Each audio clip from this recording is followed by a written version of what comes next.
नमस्कार प्रिय छात्र छात्राएँ, एक ही पैसेज पर 9 वीडियो दी गई हैं जो 80 की स्पीड से लेकर के 160 तक की है, 10-10 के अंतराल पे दी गई है।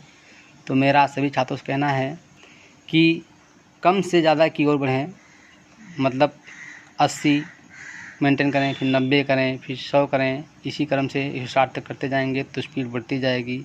और हाँ, जो बच्चे विस्तृत जानकारी चाहते हैं या अपनी स्पीड को बढ़ाना चाहते हैं तो मुझसे कॉन्टैक्ट नंबर से संपर्क कर सकते हैं और व्हाट्सएप के माध्यम से अपनी गलतियों को दिखा सकते हैं। और जो भी सब चीज़ नहीं जानते हैं वो मुझसे पूछ सकते हैं।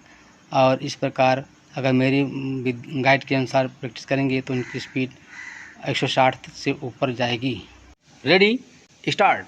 उप सभापति जी, मैं अपनी बात कहना चाहता हूँ। मेरे स्वयं के 12 बच्चे हैं। परिस्थिति ऐसी हुई क्योंकि गांव में झगड़े आदि होते रहते हैं। मैं अपने परिवार में अकेला था।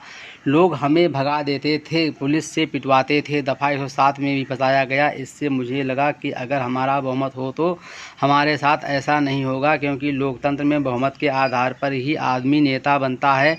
मैं भी पहले सरपंच बना, फिर विधायक और सांसद बना। प्रजातंत्र में बहुमत की आवश्यकता है। बहुमत नहीं होगा तो आप नेता नहीं बन पाएंगे। लेकिन आज के दौर को देखते हुए मैं कहना चाहता हूँ अपने बच्चों को और समाज को कि परिवार नियोजन आवश्यक है। आज दुख में भूख में ज़्यादा बच्चों का पालन पोषण ठीक ढंग से नहीं हो सकता। बच्चे ज़्यादा होंगे तो उनकी बीमारी का इलाज मुश्किल होगा, नौकरी मिलने में भी दिक्कत आएगी। इसलिए मैं कहना चाहूँगा कि सरकार को परिवार नियोजन के लिए कुछ उपाय करने होंगे।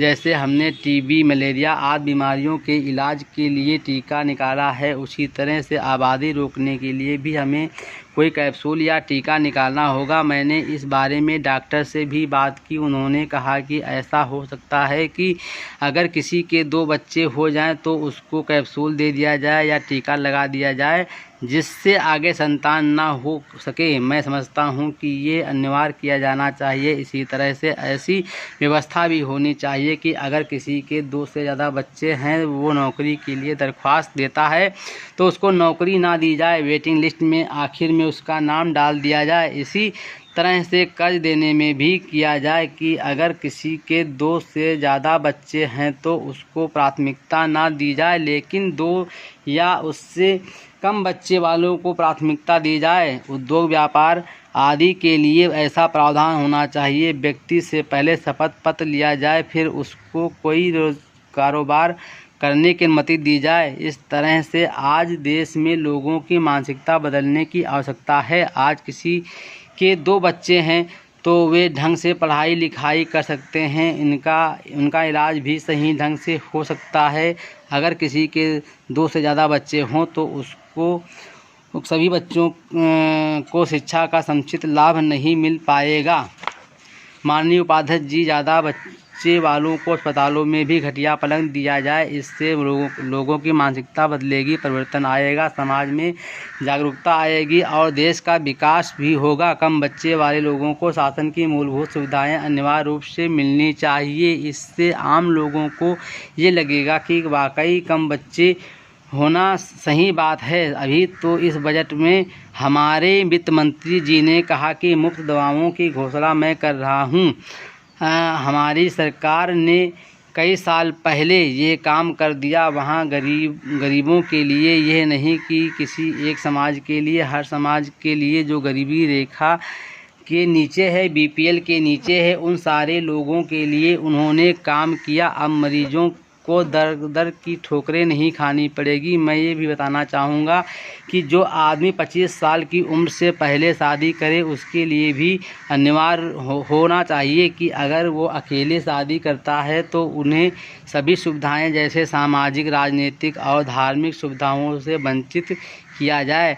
जैसे छत्तीसगढ़ सरकार ने भी एक कानून बनाया है कि अगर किसी पंच के या सरपंच के दूसरे के बाद तीसरा बच्चा होता है तो उसे उसी समय पद से अलग कर दिया जाता है। ऐसी परिस्थिति वातावरण पैदा करने से देश में आर्थिक विकास में तेज़ी लाने के लिए लोगों को शिक्षित करने की आवश्यकता है। हमें शिक्षा और स्वास्थ्य पर ज़्यादा पैसा खर्च करने की आवश्यकता है।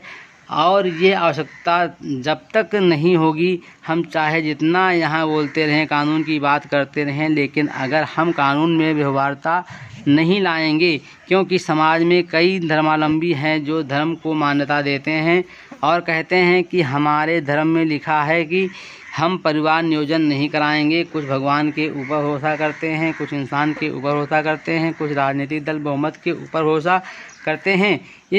इसलिए इन सब लोगों को जागरूक करने की आवश्यकता है।